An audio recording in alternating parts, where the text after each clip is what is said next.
Shalom Bapak Ibu dan saudara-saudara, selamat berjumpa dengan saya Pendeta Minaria Purba. Saya mengucapkan salam sehat dan sukses kepada kita. Tuhan memberkati.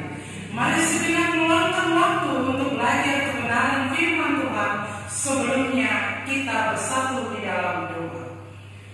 Allah Bapa yang Maha Kuasa di sorga dan di bumi, di dalam nama Allah Anak yang Maha Kudus, curahkanlah Roh Kudus Allah memberkati dan mengurapi hamba-Mu, menyampaikan kebenaran firman-Mu, supaya setiap orang yang mendengarkan firman Allah diberkati oleh Allah.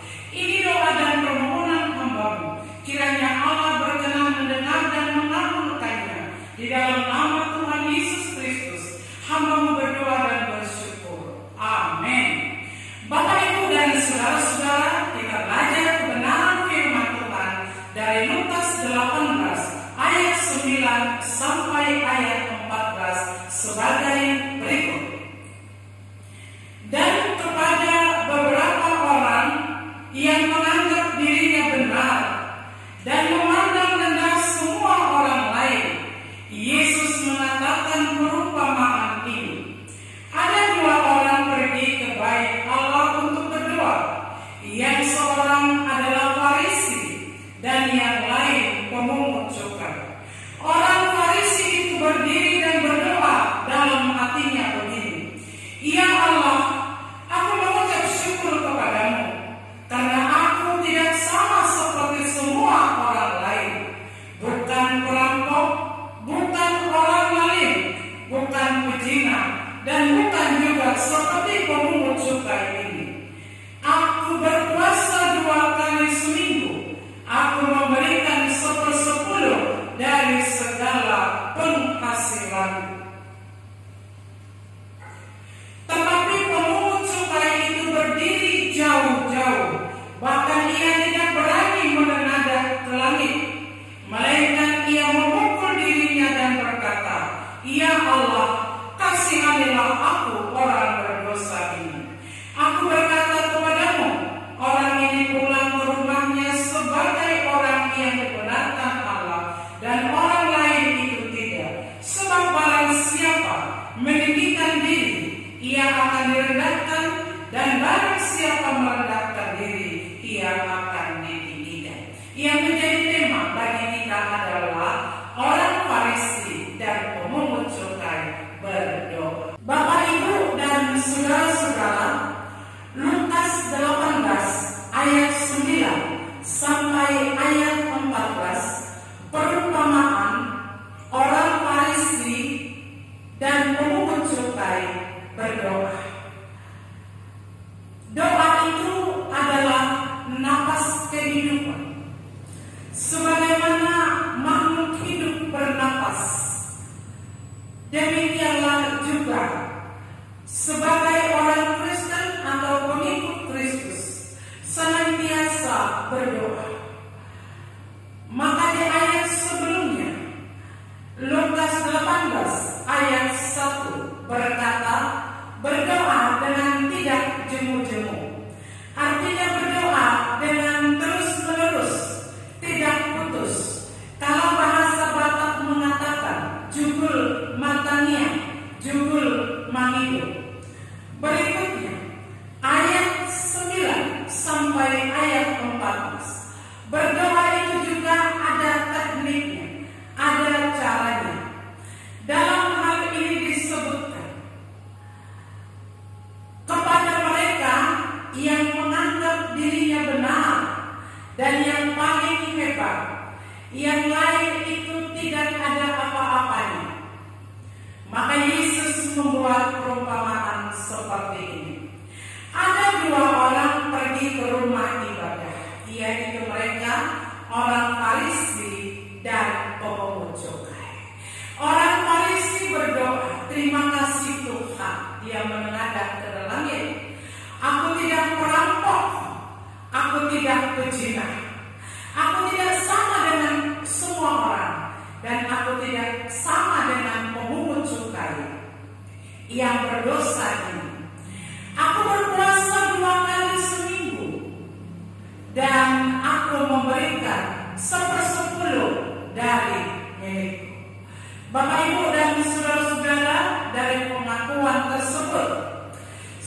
saya juga kagum. Tetapi Yesus mempunyai penilaian di balik dari apa yang saya pikirkan dan apa yang saya nilai. Kemudian Yesus berkata, ada pemungut cukai, orang berdosa yang meminta pajak dari orang Farisi, dan karena itu mereka disebut orang berdosa. Dia berdoa dan menepuk dadanya, mengaku dosanya, dan dia mengatakan dialah yang paling berdosa dan mengharapkan belas kasihan dari Allah. Dan Yesus menilai pemungut cukai inilah ketika pulang ke rumahnya mendapat perkenan dari Allah, sedangkan orang Farisi tidak. Karena setiap orang yang merendahkan hatinya akan ditinggikan, sedangkan yang meninggikan hatinya akan direndahkan. Ini peringatan kepada orang Farisi yang terkadang sombong rohani. Dan ini juga evaluasi kepada saya dan kita yang mendengarkan khotbah ini. Ketika kita berdoa, yang kita ungkapkan adalah rasa syukur, penyesalan kita, belas kasihan dari Allah, tidak pembenaran diri, tidak mengatur Allah, dan tidak sombong atau tinggi hati. Ketika kita berdoa, kita meminta apa yang kita inginkan, selain menuliskan dan disyukuri dan mengucapkan kehendak Tuhan yang terjadi. Dan saya mau mengingatkan kita semua, ketika kita berdoa, kita mengaminkan yang kita doakan itu terlaksana, dan kita juga menghidupi doa kita. Walaupun saat ini belum terkabul, tetapi Tuhan mendengarkannya tepat pada waktu Tuhan. Dia akan memberikan itu. Ketika kita berdoa, mengucapkan sesuatu, Allah mendengarkannya dan Dia memikirkan, merenungkan yang terbaik kepada kita. Oleh karena Dia selalu merencanakan masa depan yang terbaik kepada kita, dan Dia merancangkan rancangan damai sejahtera kepada setiap orang yang datang berseru kepada Dia. Tapi jawaban doa itu iya, tidak, dan tunggu. Ketika memang tepat Dia katakan iya, ketika belum tunggu, dan ketika itu tidak membangun kehidupan kita, Dia mengatakan tidak. Bapak, Ibu, dan saudara-saudara, doa orang benar kalau dengan yakin didoakan, dengan sungguh-sungguh didoakan, akan besar kuasanya.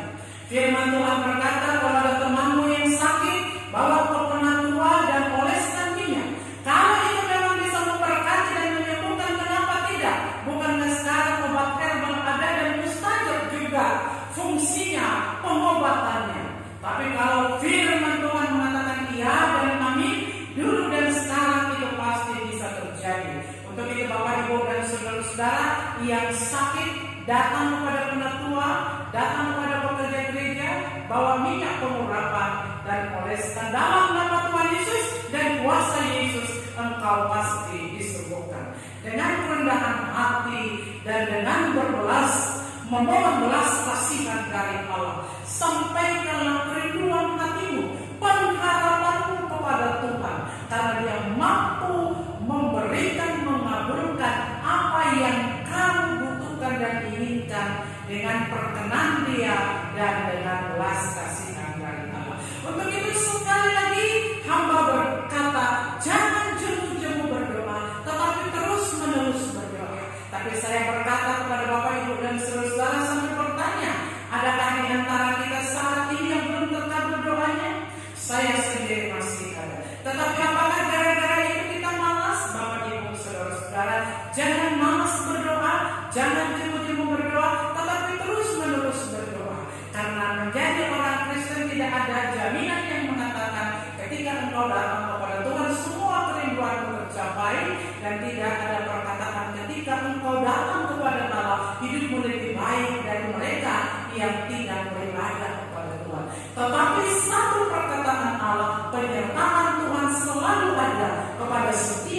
orang yang mengandalkan Dia. Tetapi firman Tuhan juga berkata, tinggallah di dalam Tuhan dan Tuhan tinggal di dalam kamu, dan hidupilah firman-Nya, dan apa yang kamu inginkan Dia akan berikan kepadamu tepat pada waktu Tuhan. Bapak, Ibu, dan saudara, untuk kita yang beribadah pada saat ini, di gereja ini, di rumah Tuhan ini, pada saat ini, datanglah kepada Tuhan dengan doa dan permohonanmu, serahkan seantero kehidupanmu, hati dan pikiranmu kepada Dia, mengundang Dia dalam hatimu untuk mendengarkan dan mengabulkan doamu di dalam kerendahan hati dan dengan belas kasihan Allah